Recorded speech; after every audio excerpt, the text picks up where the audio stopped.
Hadirin hadirat, mengapakah Nabi kita dipertemukan dengan Yusuf? Barang perlu kita ingat, Nabi kita sebelum di Isra' Mi'rajkan, Nabi telah melalui satu fasa penderitaan yang begitu teruk sekali.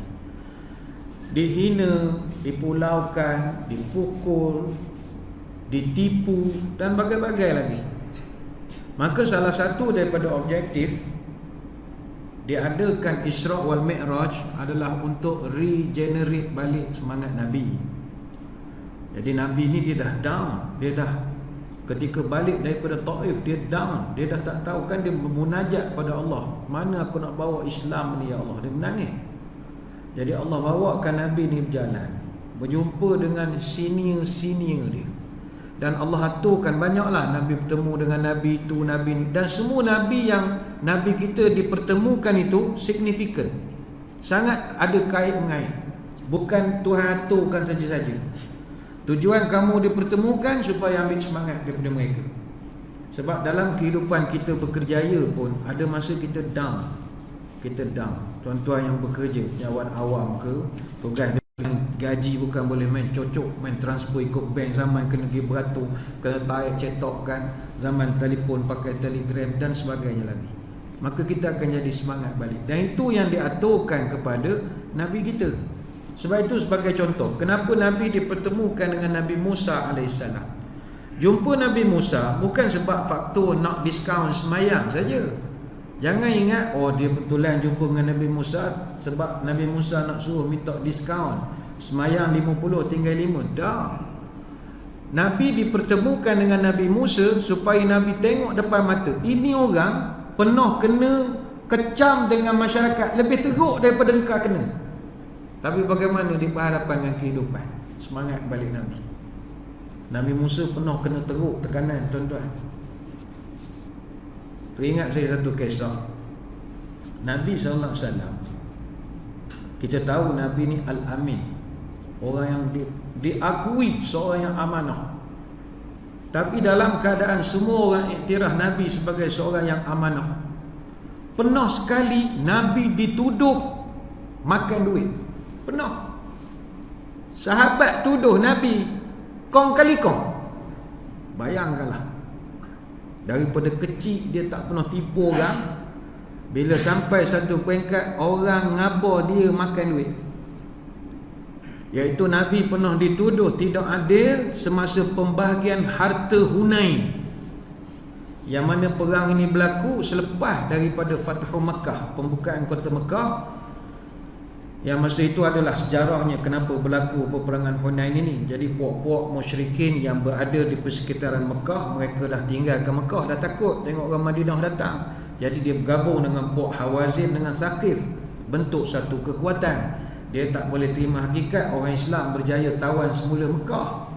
Jadi kedua-dua kumpulan ni dia bergabung, dia merancang nak serang balik umat Islam di Mekah. Dan mereka berkumpul di satu tempat bernama Autas. Autas ni dekat dengan lembah Hunain. Mereka bawa semua kelengkapan perang. Dia bawa semua.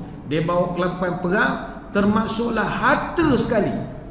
Maka zaman sekarang ni dia pergi perang tu bawa sekali dengan perabot, piring astro, decoder, bawa semua.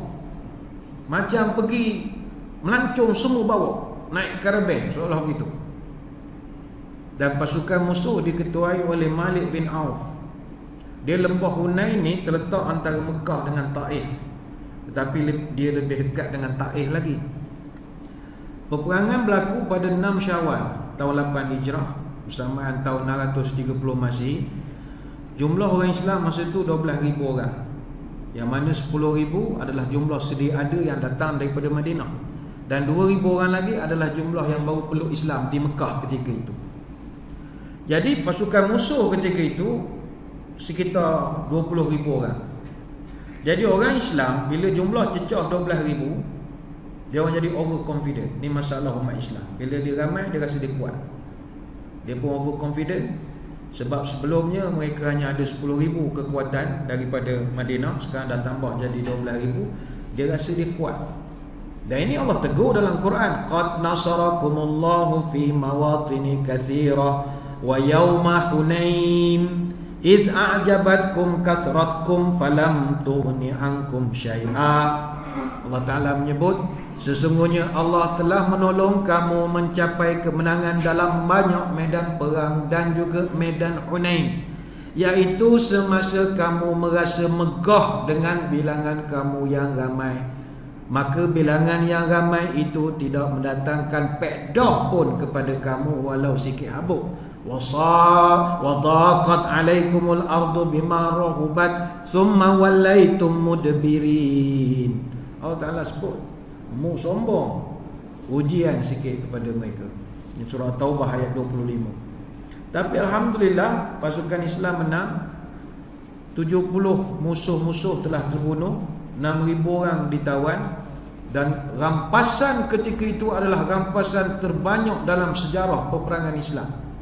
Rampasan perang saja 24,000 ekor unta, 40,000 ekor kambing dan 4,000 wakih perak. Timbangan satu wakih bersamaan 213 gram. Disebabkan harta rampasan perang luar biasa banyak. Bayangkanlah tuan-tuan, 40,000 kambing, 24,000 unta. Bukan 2,000, bukan 4,000, 24,000. Jadi bila dah harta tu banyak nak dibahagikan. Dan memang perangai orang Melayu, orang Islam ni, bila kaya kelahi. Time susah dia tak kelahi. Time masjid duit tak banyak, dia diam je. Time masjid dia tengok duit macam banyak, mula dia petikan. Ni contoh. Dia moh kelahi. Dia tak boleh tengok orang tu banyak sikit. Kata Ibn Mas'ud radhiyallahu anhu, qala ar-rajul, dia tak sebut nama, dia kata ada seorang dia bercakap, dia berani, wallahi inna hadhihi al-qismata ma udila fiha wa ma urida biha wajhullah.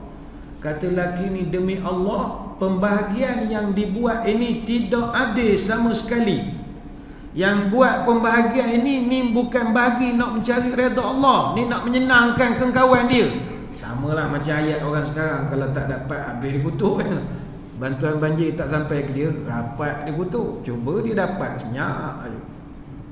Cerita ketakpuasan hati ni sampai kepada Nabi. Bila orang dah start kata Nabi makan duit, buat gabok dia bagi lebih, orang Mekah, kawan-kawan rapat, Awakor, Umar, Osman Ali semua portion besar-besar, kita orang kecil-kecil ni sikit. Fataghayyar wajhuhu hatta kana qasirfi. Berubah muka Nabi macam jadi merah padam, merah kemerah-merahan. Lantas Nabi pun bersabda dalam nada marah, faman ya'dilu idza lam ya'dilillah wa rasuluhu rahimallahu Musa qad udhiya bi aktsara min hadza fasabara. Kalau seorang nabi itu dah dianggap tidak adil, maka siapa lagi yang dalam dunia ini yang you boleh expect dia boleh beli keadilan, boleh berikan keadilan? Kalau seorang nabi pun you sudah ada keraguan dia ni seorang yang tak makan duit, siapa lagi you boleh harapkan kejujuran? Kemudian Nabi sebut nama Nabi Musa. Nabi petik nama Nabi Musa, rahimallahu Musa. Allah sayang dan rahmat kepada Nabi Musa.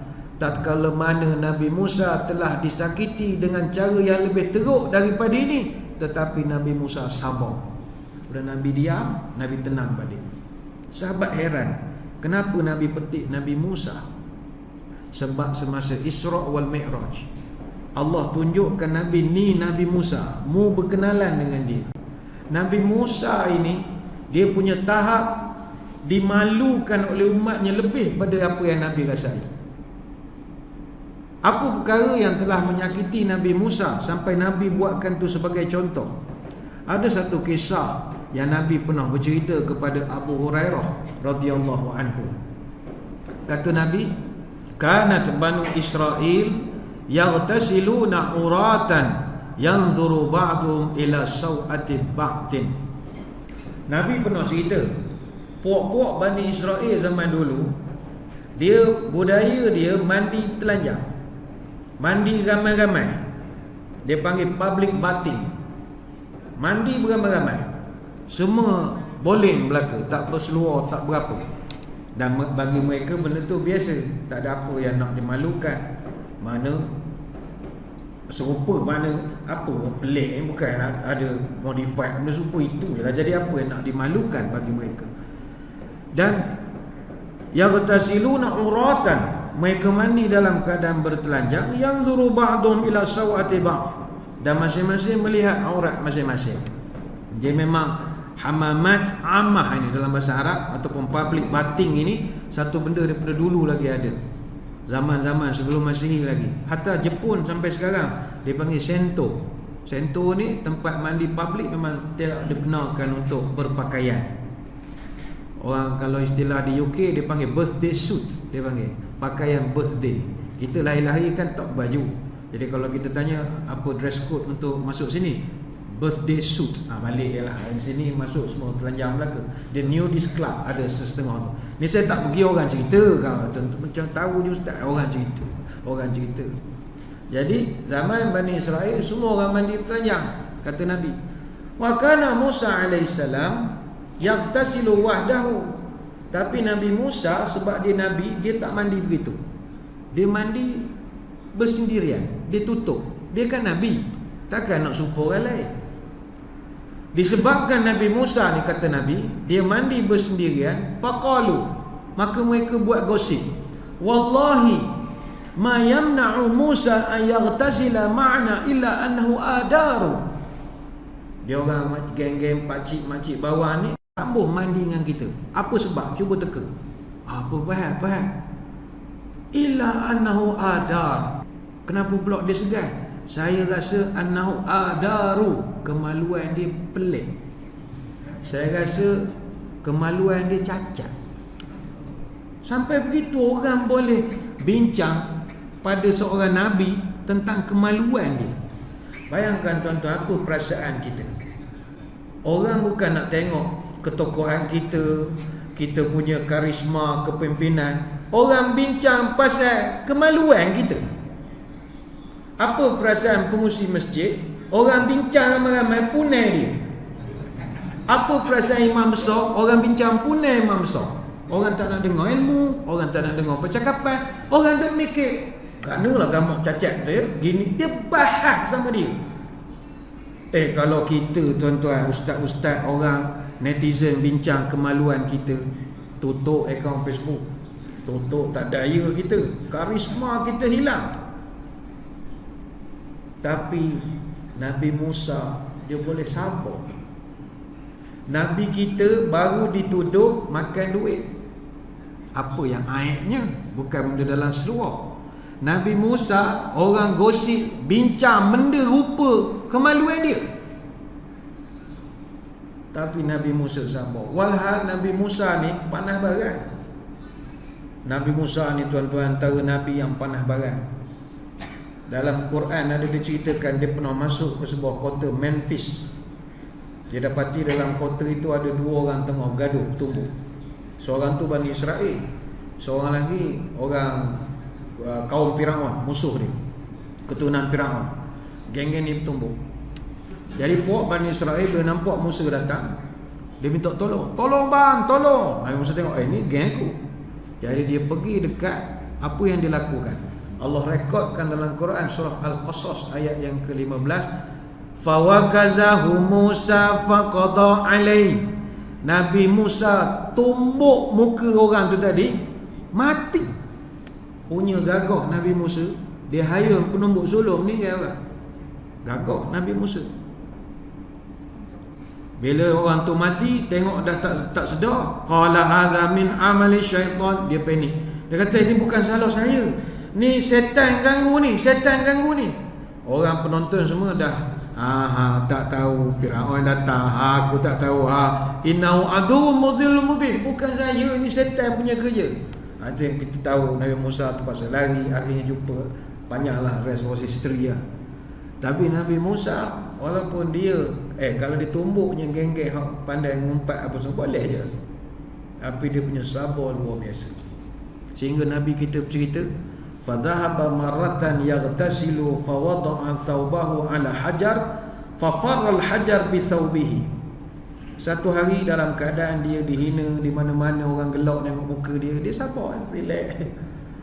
Dia teruskan aktiviti seperti biasa. Satu hari dia nak pergi mandi, pergi ke batang sungai, dia pun mandi, letakkan pakaian dia semua di sebuah batu, dia pun mandi. Tiba-tiba Nabi kita bercerita, fafarul hajar bisawbih.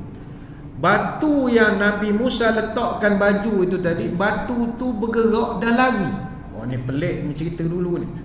Batu tu lari dengan baju-baju Nabi Musa. Fajamaha Musa bi azari yaqul saubi hajar, saubi hajar. Nabi Musa bila pusing tengok batu tu dah bergerak, dia pun kejar batu tu. Masa tu dia punya kain basahan pun dah tercabut sebab dia dah tak ada pakaian.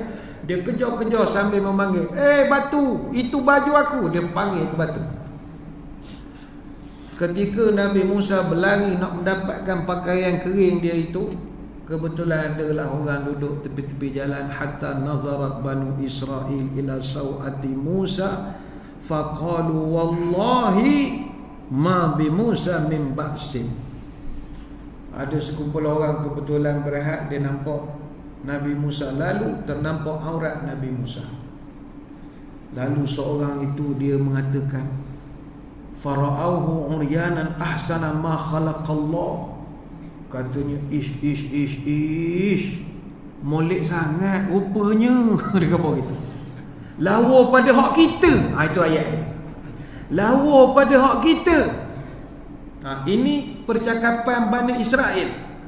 Ahsan ma khalaqallah. Inilah kejadian Allah paling comel sekali.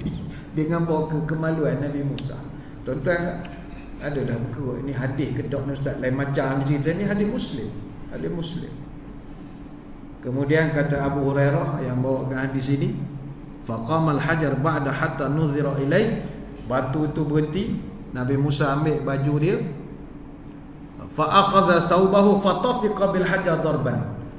Dia ambil tongkat, dia pukul batu tu. Pum. Maka kata Abu Hurairah, wallahi innahu bil hajar nadabun sittatun aw sab'atun darbu Musa alaihissalam bil hajar. Kata Abu Hurairah, demi Allah, pada batu itu terdapat bekas ataupun kesan 6 atau 7 pukulan Nabi Musa. Dia kerana marahnya dia, batu tu curi baju dia. Hadis riwayat Imam Muslim. Jadi Nabi kita, antara punca Allah bawa di Isra Mi'raj, jumpa dengan Nabi-Nabi yang senior dia, supaya dia rasa bahawa awak punya problem nothing baby, this is nothing man. Ini you punya senior lagi teruk lah, cerita benda dalam seluar. Jadi Nabi kita jadi sabar balik.